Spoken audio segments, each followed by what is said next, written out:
Something I get questions about a lot that people are fascinated in are the arrowheads that I find.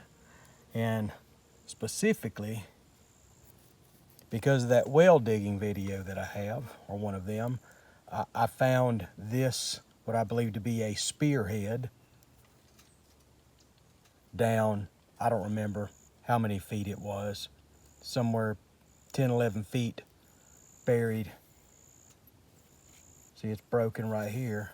That's a natural hole. People want to know if it's been drilled out. It appears to be just a natural phenomenon in the rock. And I've been asked about showing some of the others that I have. And I have limited knowledge on arrowheads, spearheads, bird points. All I know is whether consciously or unconsciously, I'm always looking for them when I'm out. So I'll show you some that I've found on the property here. The Indians, Native Americans that they're from, I really don't know. Could be Creek, Miccosukee, Seminole, something like that. We're not far from a river, so this is probably an area where people hunted and camped, and I'm pretty sure it's an area where they made arrowheads as well, because I find many things like this.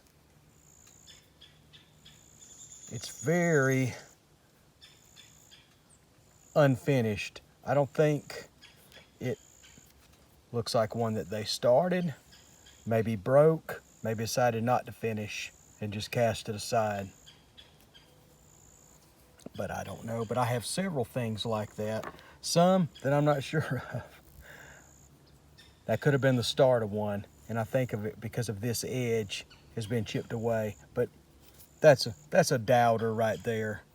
And another one that had a good start, but I don't know, maybe because of this deformity here or something else, they decided that it was not worth continuing. That's the reason I think there were tribes that lived near here, because I find so many of these discarded pieces that appear to have been something that was started by a man.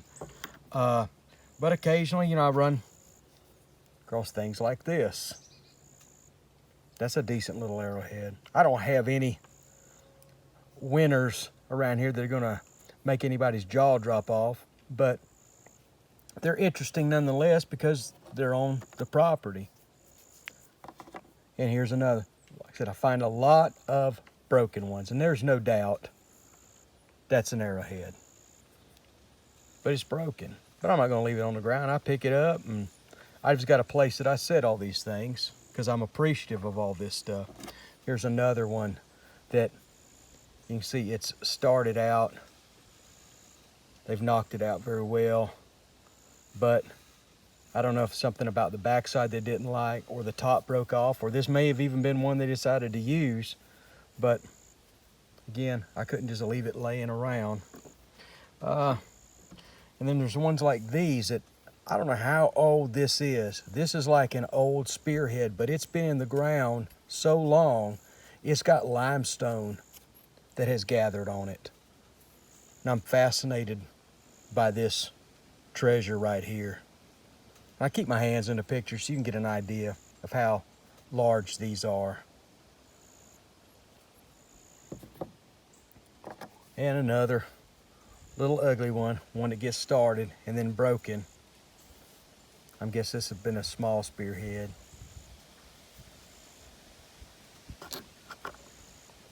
Then to get some that I'm guessing this is, I don't think it's a spearhead. I think it was part of a scraper that was broken, because this whole edge here is refined around. Something like, here's a complete version. Here's a scraper where they would have used this to like clean hides, or I don't know. But this is what it's for. It's for scraping things. And that's a nice little piece. Now this is like a blunt. Let me get that away for our focus issues. This has got a blunt tip on it. The very end is broken off. And again, I'm not sure what these are used for. People who know may see this and inform the rest of us who don't know what something like that might have been used for. And I get little ones that size there. Again, pretty blunt. And this is an oddity. I don't find many things like this around here, but that's a nice, again, I'd say that's a spearhead. I wouldn't want to put that on the end of an arrow and try to shoot it. I don't think it would go very far.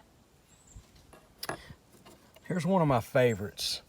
And I found this right after a rain, sitting up. And that's just a treasure. I think that's a little bird point. I think is what they would call that, but that's obviously a small little arrowhead. That's a little treasure right there. Here's probably the best example I have. I would call this a spearhead because of the size. I would not want to try to shoot this through the air. But again, all of these were found right here on the property. Many times after the rain, and it's very sandy soil around here. And one thing I found interesting, we don't naturally have rocks like this around here, not on this property. And I found this, again, one day after the rain. It's a nice little rectangle. I don't know if it is just a happenstance rock that ended up this way and somehow wound up here, or if this has been something that's been rubbed down and used for something. Maybe, I don't know, you know, you see it and you think about a domino or something to play a game with, but it's very smooth, very rectangular shaped. Almost too perfect to be naturally like this. But anyway, there are many of the pieces that I found on the property. And this is the one that garnered all the attention for that spearhead that I had dug up. But this scraper is something that I just treasure because I know somebody used this to do a lot of work. It helped get a lot of things done. But anyway, if anybody has any information on these or would like to share what they are, what they might have done, I'm sure many people would be interested in it. So please feel free to share. And again, my secret is no secret for finding these things. Once upon a time, way back when, you'd get permission to go to a farmer's field right after they had plowed, and a lot of these things would just be setting up in the field. You'd be collecting rocks and you'd come up with, I mean, stuff like this, or, you know, even this all day long. Those days are kind of long gone. So all I do is pay attention. I pay attention when I'm walking, especially after the rain, because you never know what's been there all along, and it's just a few layers deep. So anyway, I hope somebody can gets a little joy from looking at these, and maybe we can get a little information about what some of the stuff I have here is. Maybe tribes and ages and things like this. We're talking about North Florida, North Central Florida, and South Central Georgia is where you would find the stuff like this. So anyway, I appreciate you stopping by, and as usual, good luck with your projects.